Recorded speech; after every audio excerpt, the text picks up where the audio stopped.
Hello, welcome back to part 2 of this video series I'm showing on the EMR tools for pregnancy workflow.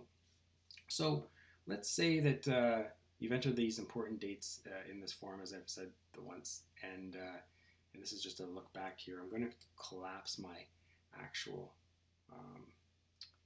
CPP in a second, but you can already see that now, because pregnancy is kicked in, we can already see some of the reminders that I have set up corresponding to the dates. Again, they correspond to this date here.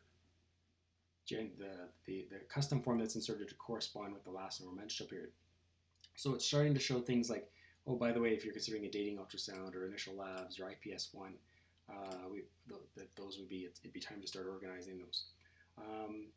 But let's go in and I will show you some other tools here. So we haven't entered the antenatal things, for example. So this here will track an antenatal form, and I've customized the antenatal form so it will auto-populate certain things. So because it's not, this is the first time an antenatal one has ever been entered, it's asking if we automatically want to import it. So I'll say yes. Alternatively, if there was maybe an old one from a few years ago and this is a new pregnancy, the drop-down menu box has it here as well. You can just insert with the click of a button. But you'll notice that a lot of information is already auto-populated compared to what's normally there. It's already brought in the data last normal menstrual period, that the cycles are every 28 days, and I'll show you that's actually feeding off of the initial encounter assistant that we did, where it said cycle length 28. It's actually feeding off of this box here in the collapsed encounter assistant. So there's some useful structural data in that encounter assistant, and that's why that's important. So we can say, remember these things, and yes, they were regular. It's automatically imported the date of the last, or the estimated due date. And again, some of these dates are coming off of this important custom form here. Now, if we ever need to find that form and edit the data or something like that, we can see that I have here in pretty small text, but it says important dates form, and it's tracking this form. So if I ever needed to find it, if I just click that, it brings me right to that form. So even if it was months down the road, I can quickly see where that is and with the click of a button bring that back. Here we have, it's bringing the final due date. Again, sometimes that would be left not entered yet, but I entered it in the start. And we've got some initial data bringing in here, a height, weight from the visit, and blood type, because it actually had an old blood type already populating. As well, it's brought in my most recent pap smear results. I've got that auto-populating into here. I've got a whole other toolbar on how that works here, but suffice to say it's up here.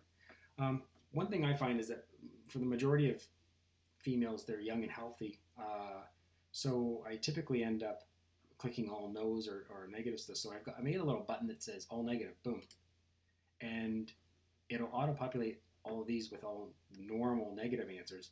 From there, if I needed to switch to a pertinent positive, I could you know, write it down, just change the X over and then make some details here. Just started at 8 weeks or something like that. Similarly with the exam, I've made a button that for a negative exam that will auto-populate the frequent things that I would be doing. Now, let's say the patient has some blood work come in a few weeks down the road, and it's hard to auto-populate these boxes here because if you say to bring in the date of the most recent, well, that could be from 2 years ago or 3 years ago, not relevant to this pregnancy, and then we might not know that we haven't updated it fresh. So I've left these ones to not auto-populate by default.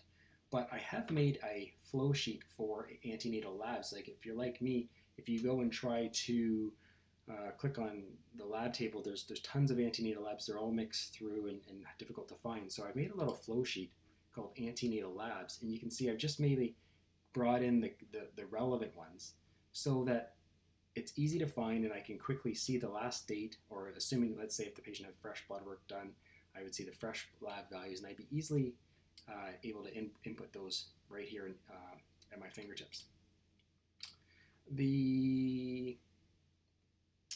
Let's say it's we need to import the antenatal 2 down the road. So again, it's going to ask us to import that. again, it's bringing in the automatic GT-PAL data from the initial factors, the due date, med lists and such. So I was always getting, and also the blood type here. So you'll see that it auto-populates where needed, so you don't have to be going back and forth all the time. So let's say it's now a fresh date, or the patient comes in. I'll show you this little tool. It automatically, the click of a button, inserts the Gestational Age Stamp. So what that does is it brings that up with a click of a button, and you can stamp that to the chart on a new date or a new visit date. So that's nice to always have at your fingertips. Let's say that it's time to, let's say it's a few days later, a few weeks later, or it's time to order our ultrasound. So we use a local requisition here. So let's say, for example, we're looking up here, I'll say, yeah, it's time to order our dating ultrasound. Let's go back to that. I've got a lab rec here that for a local imaging place named Blue Water that I typically use because they're the only ones that have the local nucleotranslucency. So this rec populates, and what I've actually done here is I've made some buttons here. This is exciting, that OB dating ultrasound. Now, with the click of one button, watch what happens. It's clicked off the obstetrical ultrasound, but it's also pre-populated last normal menstrual period, cycles, estimated date of birth, that we're requesting a dating ultrasound, and what the estimated 8 to 12 weeks are. That's all done automatically, again, from feeding off of this important form, giving us all those dates. So I think that's exciting. Similarly, there's buttons for the IPS-1 and the IPS-2, the IPS-1 and the anatomical ultrasounds that do a very similar function. So that's exciting. Let's say that the patient has now, let's say they've had an ultrasound result come back. So I'm just going to enter a fake report, pretending that this patient had the ultrasound done. Let's just use today's date, but whatever date we need to do. Actually, let's say it was done. It ended up being done. Let's pretend it's a few weeks in advance, and let's say it was done March the 10th.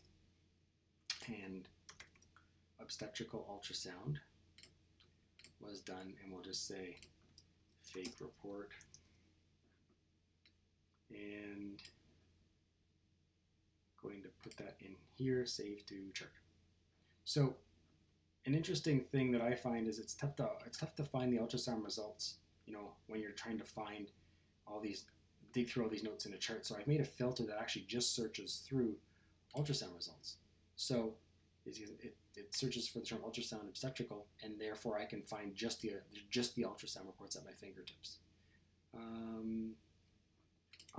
One final thing that I wanted to show you. I find it not only, some people will rely on reminders, which I've set up with all the date ranges to kind of kick in around the approximate times that these things are due, IPS-1, IPS-2, antenatals, but I find that it's neat to have a summary of the tests that are due and when they are approximately due. So I made this custom form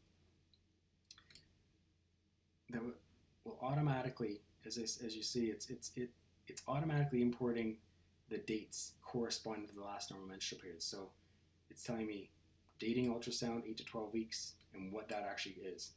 And then from there I can start doing things like dating ultrasound, they declined, not applicable or declined.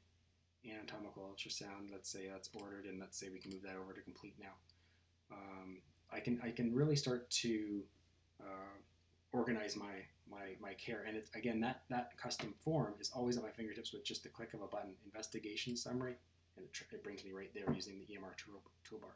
Not to mention that I can check off when I know that I've referred them in advance to an OB-GYN. So again, lots of tools in there. One other thing, let's say it's coming up to do the 28-week blood work. So I've actually made a little button that for the 28-week blood work that auto-populates that as well. So again, lots going on here. I hope you followed that, but I'm hoping that you can see just how simple obstetrical care, or how much a little bit simpler obstetrical care can be organized using the power of the EMR. Thanks for watching.